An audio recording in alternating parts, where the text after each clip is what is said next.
We travel the world full time, and we'll show you how too. Hi guys, it's Tim and Kathy with Taste Life with us. And guess what? We left California 7-8 months ago. We sold everything. And now we hit the road and we're traveling. Yep, we've been in Australia and New Zealand, and I planned all of this out before we left. But now it's just about time to move on. And we've got about 8 months ahead of us that we need to plan before we return to the U.S. Wow, that sounds like some work. Are we going to be able to do it? Of course. So 2 months of that is already planned for Bali, but it's not planned. We just know we're going to Bali. And we're going there in a month. So we need to plan that soon. And that's going to be in part 2 of this series. Okay. Because planning your specific accommodations and transportation inside of a smaller area is a whole different process than what we're going to do today. Well, what are we going to do today? Well, to get that visa for Bali, we have to have a ticket out of Bali. So we got to figure out where we're going. Okay. We know we want to be in Southeast Asia, Mm-hmm. but we need to narrow that down and figure out where we're going to be and where we're going to enter. And so we need to evaluate all the countries that are possibilities and look at weather and rainfall and what we want to do. And, you know, we want to go snorkeling. Is it good times to snorkel? You know, everybody has their own thing. So I'm going to teach you how to use some free tools to plan. And we're going to make a grid system that shows us where to spend our time and kind of what order to go in. Okay. So what I'm hearing is you're going to lay out some steps for us to figure out how to plan this trip. Exactly. We're going to plan the region step by step. And you don't have to know how to use spreadsheets. We're not using any spreadsheets in this. Let's not get complicated. We're going a little bit old school. Now, if you want to amp it up, you can use your own system. But this is a framework that you can impose your own travel style on, your own destination on, and your own planning style on. I'm just giving you a framework for what to consider. And I may come along with a few tips on how to save some money because I'm a tightwad. Saving money is always good. Let's travel more. Hi guys, I can't wait to travel plan with you. Today I'm going to look at planning our Southeast Asia trip. So first of all, I need to know where am I going to put this data so that I can organize it. I use ColaNote, which is on the App Store. It's a free app. You can also download PDFs into it. So I download a PDF calendar from Etsy. You can either get a whole travel planning calendar or you can just get a straight calendar. I've used both and depends on your style. Okay, so also ColaNote comes with paper in it that you can then use different colors of ink. It has a ruler so you can draw straight lines. You can just kind of use it however you want to use it. Okay, so I'm going to use ColaNote to create myself a graph on the countries in the region.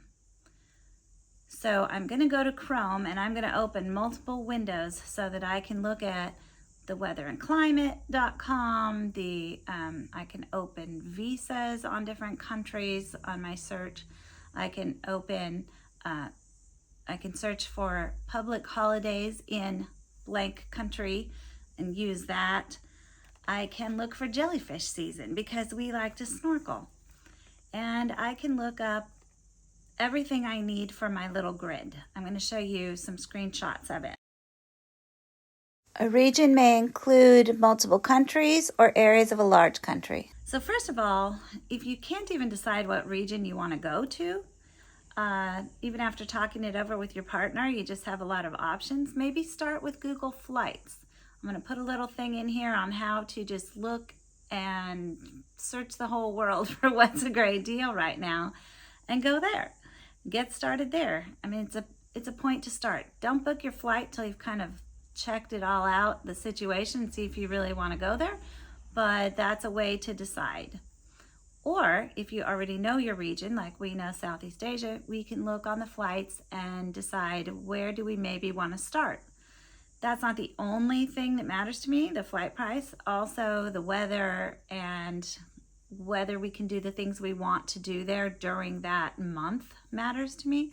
So I'm going to look at all of those options. Okay, I want to real quick mention a couple things. If you're trying to find where you might want to start, you can use Google Flights. You can use the Explore option. You can say where you're coming from. You can just put trip in the next 6 months. You can move your map around to the areas you might be interested in. You can say, okay, in this general area, I can get some really good deals, right? So let's see, maybe I want to go to Vietnam. Prices are currently low. That's good. Wow. If you want to click on one and check it, then you can actually go to the website if you want to book it. You can put in different variables. You can change your dates. You can look onto a map and say, well, what if I really want to go in July? Is it still going to be cheap? Because right now it's a deal. Okay, so if I want to wait till July, that price is going to go up unless I travel on certain days, which maybe I can do because I'm flexible. So anyways, those are the kind of things you want to look at. You definitely want to take into consideration bags. So once you've dialed in on something, go to the website, look at what your bags are, because those can really add a lot to your cost. So once you've narrowed it down, talk to your partner, thought about which countries you might want to see. A couple other factors to think of while you're choosing an area is the cost, because some geographical areas are cheaper, some are more expensive. You can balance those out across the year with some maybe Southeast Asia against Australia, New Zealand. That's what we're doing this year. Maybe you want to balance Schengen time in the Western European countries with cheaper stays in Eastern Europe or Turkey or Morocco outside of the Schengen zone. So those are some options also. Another thing to keep in mind before you start planning is, what do you have in the way of points on airlines or free night stays at hotels? Because you may have a bucket list place you want to go that's really expensive, like say the Maldives, but if you have some free nights you can use, makes it more affordable. Or when you're looking at flight prices and you can't afford to go quite where you want to go in a reasonable amount of dollars, you might want to look at how many points would it take me and use some of your airline points, or transfer from Chase to a different partner and use points there. I like to get the most bang out of my points, so I don't usually use them in cheaper countries. I use them in more expensive countries and longer haul flights. And finally, before you get started, look at your anchor points. So anchor points for us are maybe a repositioning cruise that will take us to a different continent. For example, our anchor point on this trip at the end is October 12th. We leave for the US on a repositioning cruise out of Singapore. So we need to be in Singapore a few days before that. Other than that, we already have booked on points a flight from Christchurch, New Zealand to Bali in Indonesia. And so we know we're getting to Bali on March 27th. We have a 60-day window of visas because we can renew it, a 30-day one time. And so we want to be out of there about day 57, 58. So probably May 22nd or 23rd, we want to leave Indonesia. Once you've decided on your geographical area, you need to choose your countries that you want to include. And you can cast a wide net while you're researching if you want to, or if you already know which countries you're most interested in, maybe just keep it narrow. Because the hardest part of travel planning is deciding where not to go. There's plenty of wonderful places to go, but there's only so much time. And you want to have a real experience in each one. You don't want to be so worn out that you're waking up saying, what country am I even in today? So choose a few that you think you might be interested in, but then narrow it down to how many you can realistically do a quality time of seeing. If you're a nomad, you're going to be back. It's okay. You don't have to see everything. So try to choose some countries that are near each other and that will be easier and cheaper to travel in between. When we're looking at Southeast Asia, it was real easy to kind of, oh, maybe we should go to Sri Lanka. It's only $100. But if we're in Sri Lanka, maybe we should go to India. And that just got way out of control. So we had to dial it back down. We even didn't put Laos on this grid because we had looked at Laos and then we were like, it's just one more thing and we've already got enough. So you definitely want to narrow down to what you can do a good quality time at visiting and get everything out of it that you want out of it, but also have enough to fill the space that you're trying to fill. Jumping ahead a little, we did decide to possibly add Sumatra, or since the exchange rate is great right now in Japan, we may add Japan right before we have to be in Singapore. I know you just saw us add Sumatra, so it looks like we're going too far out, but we had considered doing Borneo, and Borneo is a lot farther out of the way and a little bit more complicated once you get there. And so Sumatra is actually a lot cheaper, closer, and I think we can just go specifically to one place, spend our week, and leave. So we're going to try. This is a thing as you're establishing the countries. You're going to research a bunch of countries and then discard some because they just don't fit the timeline. They're not a good season to go, what have you.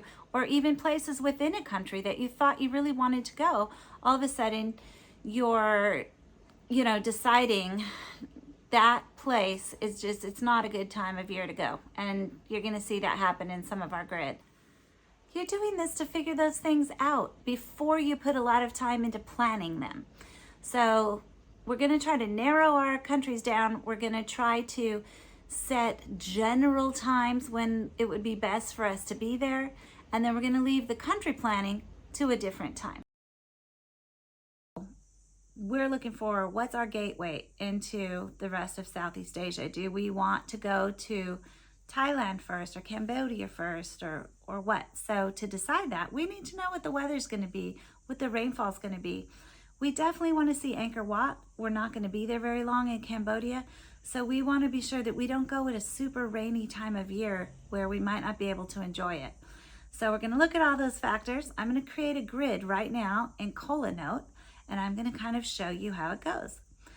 So first, I'm going to mark down the countries I'm looking at, and I'm going to look at the factors involved in them. So we've got those items. There's certain places we know we're going in those countries, so I'm going to especially dial down on those areas of the country. Thailand, for example, has a lot of different weather conditions in a lot of different areas. Whether you're up in the north by Chiang Mai, you're going to have different situations seasonally than if you're in the Gulf area versus whether you're over by Phuket or that side. So we've got our grid. Okay, now that we've got our grid, we're going to fill in some weather components. I'm going to look these up online. I use a lot of like weatherandclimate.com, but also just Google and blogs and trying to get an idea of the specific areas that I want to go to and how the weather affects those areas. For instance, we like to snorkel. Rain can be very bad in snorkel areas. Monsoons definitely wreck the water. Okay, so then we want to look at public holidays, and this is really important. For example, in Cambodia, Angkor Wat is closed on public holidays. So if we look at the beginning of June, which is looking like the best weather, we can see the Queen Mother's birthday is on June 18th, and Angkor Wat will be closed. So we want to avoid that. It's also good if you want to go to a specific historical place to check and see if there's any renovations going on or any kind of closures for whatever reason. Sometimes you just can't tell far ahead, but sometimes you can find it on their website. Okay, we're going to look at the public holidays for each country and note those because sometimes it's great to be in a place on a holiday. It's an extra cultural experience. But you definitely don't want to be traveling on a public holiday because it just is going to create all kinds of situations where things are closed, you can't get your taxi can't get through town, whatever. There's a lot of situations like that, festivals, public holidays that can really just put a kink in your travel. So I try to avoid traveling on those days. Now, sometimes you'll find out something you really want to do. Like in Hoi An, there is a lantern festival that we definitely want to make it to. So we are going to try to do that. I also want to look at your visas. You can look these up.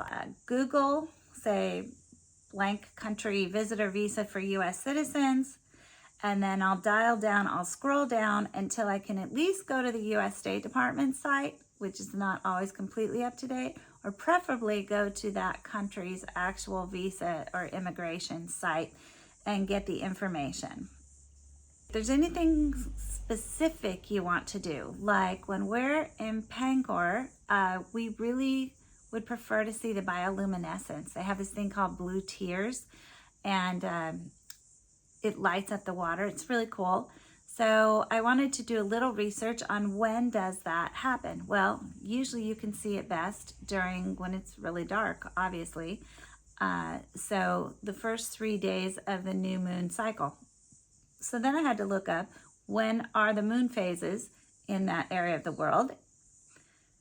And so I found it. I found the dates. So I'm marking that in because I really want to try to be there for that.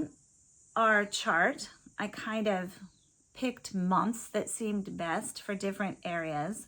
And then I started looking at the flights, because if we want to start in Cambodia, in Siem Reap, before the rain starts, we want to get in there as soon as we can after Bali.